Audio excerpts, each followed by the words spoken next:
Whew, okay. Monique has three questions. Andrew, what most challenged you on this leg and how did you grow from it? Do you want me to read them all or do you want me to? Yeah, I think some of these are also very similar to some of the other people's questions. So, okay, so yeah, read them all out, and then See I'll where we try go. to Yeah, yeah, see where yeah. we go. Yeah. I feel like there Okay. could be a synthesis here, which is kind of neat. Okay. Okay. What most challenged you on this leg and how did you grow from it? In Mhm. what ways has this experience changed you already? And are you starting to think about life after the race and how do you plan to integrate back into normal life? Well, the first question, I think I just answered it, which was the sort of physical challenge in on this leg. Definitely was the most challenging, and I think I think I've described what I've learned from that and how I dealt with that. I think in terms of what I can do differently is just sort of generally being a little more careful about posture and movement around the boat, but also, taking time to rest and making sure you're taking care of your body and doing everything Mm. you can to the extent that we can while we're sailing uh, will continue to be a focus. So I'll leave that one there. How So has the the second, experience changed you already? yeah, Yeah. how's it changed me already? Well, in what ways is what Monique actually Yeah. said. Well, yeah, and I think this answer probably relates to some of the other questions I saw on LinkedIn. Um, what's in what's interesting is that when I started in back in September, when the race started, I had the most sailing experience of anybody on the boat by quite a bit, other than Mike. Mm. Um, uh, Now, um, there are several people on the boat who have 6 months of, if we subtract the stops, let's say 5 months of ocean sailing experience, um, of like 24 hours a day, 7 days a week, actual 5 months of ocean sailing experience. And their competence level is significantly higher uh, than mine was at the Mm. start of the race. Mm. Now I've gotten better too, but I would say that the interesting change is that I've had to shift because my identity perhaps on the boat was about being like the most competent sailor other than Mike, a Mm. racing sailor other than Mike on the boat, to now being, um, one of a bunch of very, very, very competent ocean sailors Mm. who just happens to have a couple of, of years more experience in certain areas racing experience and those kinds of things, the variety of experiences that I've had that give me a little bit of insight here and there. But in general, it's not something I can lean on anymore and saying, well, I'm the most experienced, so therefore, whatever. Um, and Like I think you should listen to me like that. Sorry to interrupt, but like, is that how it would show up? um, I would never say that, Mm. but I think the default in the role that I was given as a watch lead, the way people saw me was to put me in that place because, you know, the way, when we introduced ourselves and when Mike described the roles and why people had different roles, there was a sense I was in a role because I had a lot of this experience plus, the coaching background and, the idea that that would be good leadership.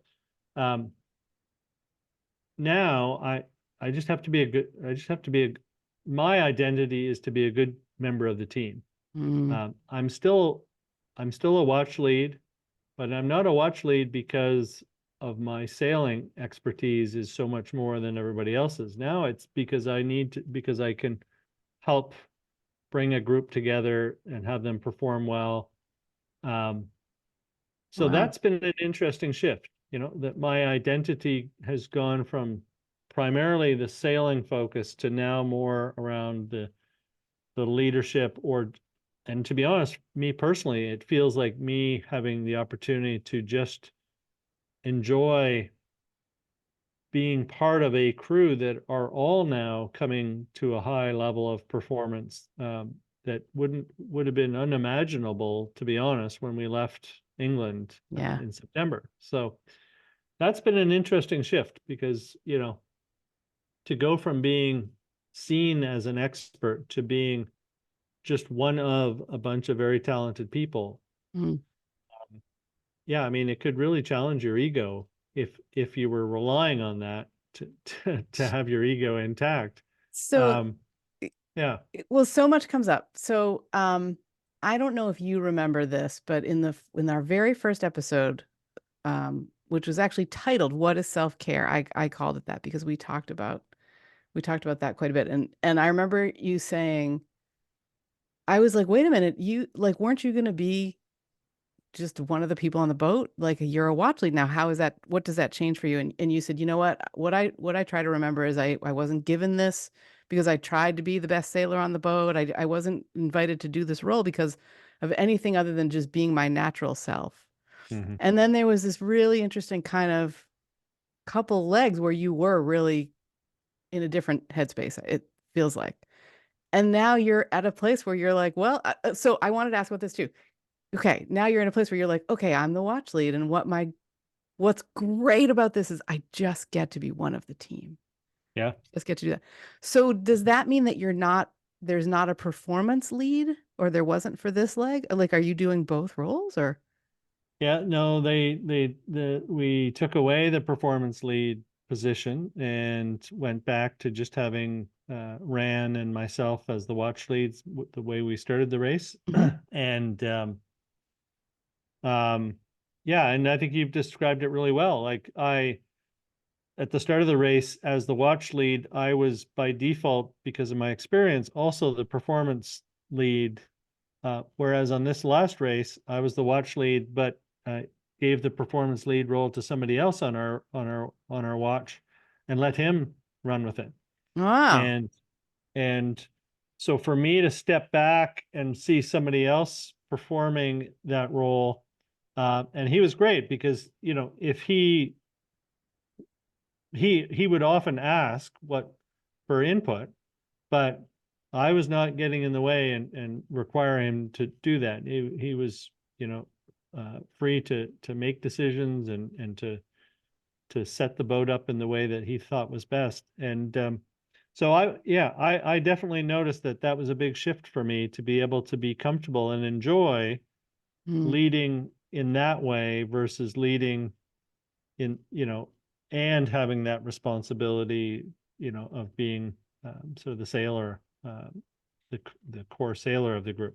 Because So it's the that's a shift. same role. Like it's watch lead is the same role that you were doing for the legs that you were exhausted on and that you Yeah, you were so anxious about. And that like it's so funny because I was like, oh, he must be the performance lead again. And I remember thinking like, is there a performance lead on the other watch? Like, this is wow, this is really fascinating to yeah, me. yeah. It's the same role. It's the same role, and the funny thing is that on the last leg when we had performance lead on both watches, I was one, and the other guy, Lorenzo, was the performance lead on the other watch.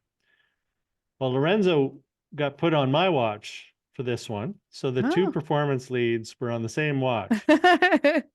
And Lorenzo's a young, in his 30s, Italian, Spanish background, big personality, lots of energy.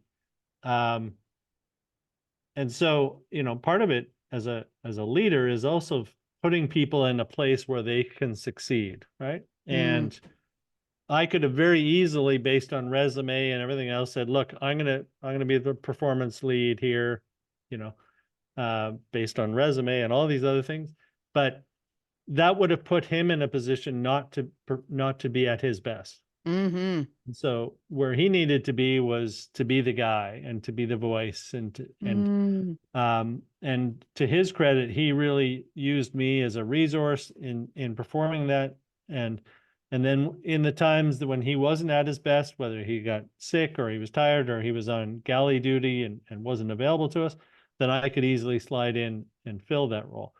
But, that's an evolution only possible because of how far everybody on the team has come Wow. to be able to step into those roles and for me to feel totally at ease with stepping back Yeah. and not needing that. And so that's been a big shift, right? But it's a shift in me accepting a new role, but it's also because everybody's worked so hard and gotten so much better through this experience together Hmm. that's even possible. Wow. Um, Something was just coming up around like this feels like exactly what you had said. I know what it was. The ways that I've been thinking a lot on this lately, and it's really been coming up in coaching lately too. The ways that we allow ourselves to accept support or not. Mhm. And so you being able to um, step back and let Lorenzo and I'm sure others really take on do it the way that feels best for them. I'm sure there were lots of conversations, right? About like, I can't wait to see what you bring to this role. And that gives somebody, because they feel so seen in that way, that gives somebody the opportunity to accept the support of going to someone that they perceive might know something, but if ego's getting in the way, or I feel like that. I don't know if any of that makes any sense, but that's what I'm Yeah. thinking about. Yeah. No, I mean, this whole thing is a real human experiment, a social experiment. And when you put people under pressure and you see, and people are growing in their own ways around you, you really have to stay tuned in to what's happening to be able to create the most positive experience for yourself at the same time, right? You can't, if you went into this thinking everybody was just the same person they were when we started, and acted that way, you'd be miserable. And Mm, so seeing how people have changed and evolved, seeing how personalities show up in different situations, seeing how the interplay between different people um, works. Like, yeah, you become a lot more tuned in to how to create an experience for yourself that is a positive one, right? yeah, And so I think to that second question, that's probably how I've changed the most is um, yeah, is just accepting. Yeah, it's just I don't know. I definitely feel like I've evolved in the sense that I don't need to need to be seen as an expert, need to be seen in some way as having more than anybody else or other people have in order for me to feel very content and in being part of the team and being a valuable part of the team, um, just by showing up, just by being myself, just by doing what I know how to do. wow, Uh, I don't need to try any harder than that, and yeah, I can be perfectly happy and okay and contribute. Be a valuable contributor. yeah, yeah, wow. And then the third one was, are you starting to think about life after the race, and how do you plan to integrate back into normal life? Yes, probably my answer is not as quickly as some might hope. Um, so I have not really started thinking much about that yet. I have my daughter's wedding a few weeks after the end of the race. I know I'm going to spend time with my family, like my parents, at the end of the summer, and then I don't know what's going to come next. To be honest, I'm and nor really how I want to integrate back in. It's I'm expecting those are the kinds of questions I'm going to start asking myself over the next few months as we get a little bit closer to the finish. But right now, it's really important for my well-being and the well-being of the boat, to stay pretty present to Mm, what's going on.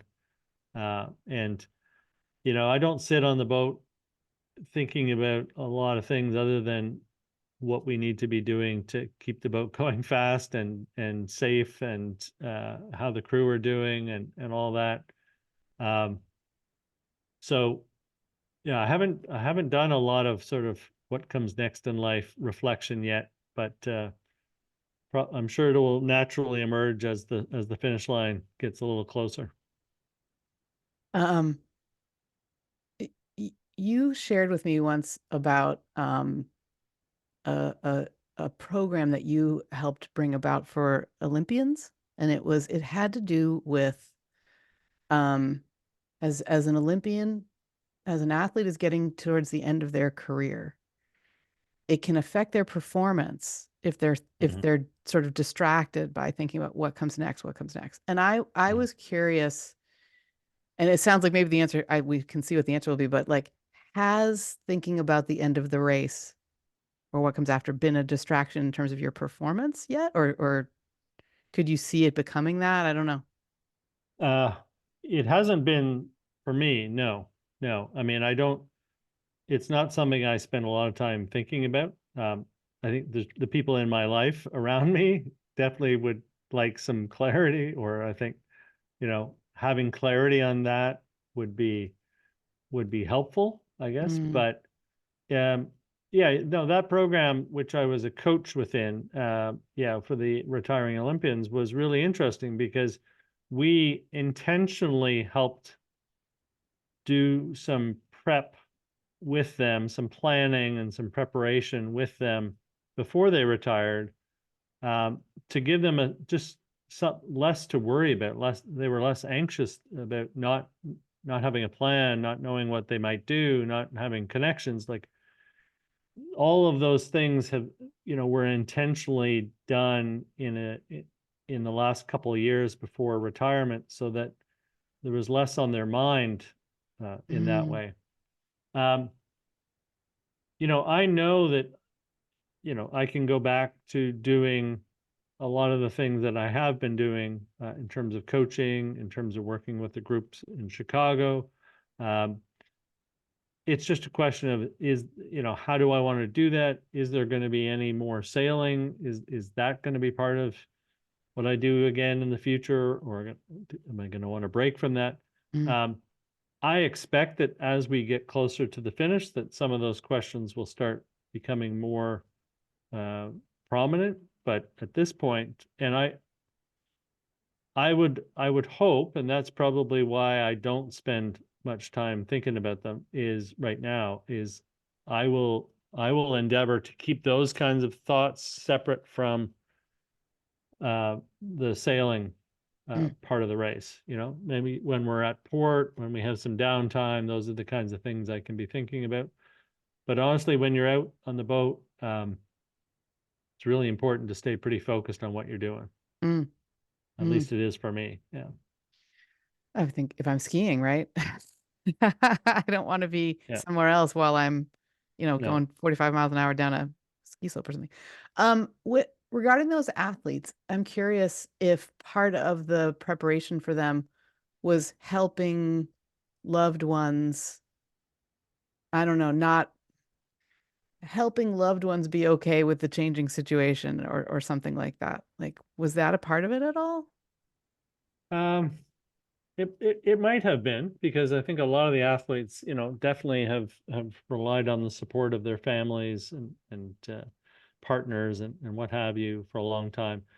But honestly, the initial motivation for that program was that we saw that a lot of athletes were missing out on a couple of great years of their athletic careers, were being compromised because their head was starting to be in life after sport. And we thought, well, what if we could help them feel less stressed and less anxious about life after sport while they're still competing? Mm. So I'm sure that all did help. Well, there's like fireworks going on outside. Uh, Wow. I'm sure all of that did help those around them also feel less stressed and anxious, because I'm sure that anxiety naturally played out, to the people around them. Yeah. Uh, it's not something I'm terribly stressed about. at this point. I know that I want to get back and enjoy seeing my girls a little bit more, spending time with my family. Monique's got things going on with her business and things that are evolving. So there's a lot of moving parts still. Mm, And I just want to finish this and be as present all the way to the finish line as I can be, and then mm, enjoy the wedding with mm. Katrina, and then see what life has in store from there. Awesome. That feels like s- that would be your answer. Yeah. If that makes any sense. Yes. Ooh, thank you for some great questions, Monique.